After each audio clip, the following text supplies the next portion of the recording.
কালকে যদি চাঁদার জন্য আসে বাইন্দে রাখবেন একদম। যে চান্দা তুলতে আসবে বাইন্দে। এই জসিম নিয়ে নাম। হ্যালো, আসসালামু আলাইকুম। হ্যাঁ, শুনতে পাচ্ছেন আপনি?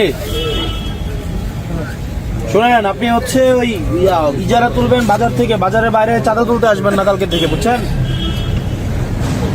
বাজারের বাইরে কোনো চাঁদা তুলতে আসবেন না, কোনো চাঁদাবাজি চলবে না দেবিদ্দার। আপনি শুধুমাত্র বাজারের ইজারা নিচ্ছেন, বাজারটা হচ্ছে শুধুমাত্র কাঁচা বাজার। শুধু কাঁচা বাজারে এদিকে যদি আসেন, মানুষ যদি ধরে আপনাদের পিটায় পুলিশের হাতে তুলে দেয়, আমাদের কিছু করার নাই, কারণ চাঁদাবাজদের সবাই ধরে পিটাবে, বুঝছেন? হ্যাঁ, হ্যালো, আমি আপনারে কইতেছি,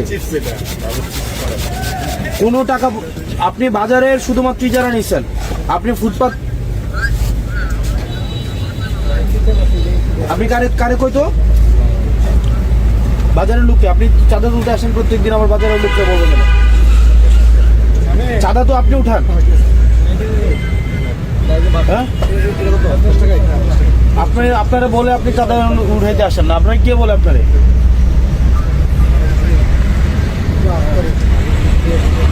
কোন ডিলার?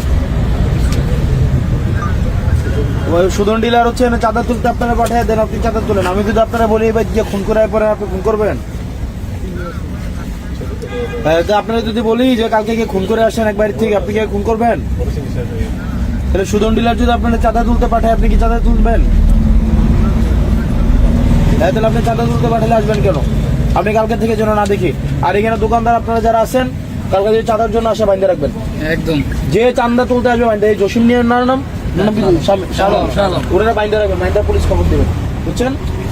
কোন চাঁদার জন্য যে আসবে, আপনার এরিয়া হচ্ছে বাজার, বাজারের বাইরে যদি আপনি আসেন, আপনারা ধরে বাইন্দা পুলিশে দিয়ে দেবেন, এরপর কোনো কথা নেই।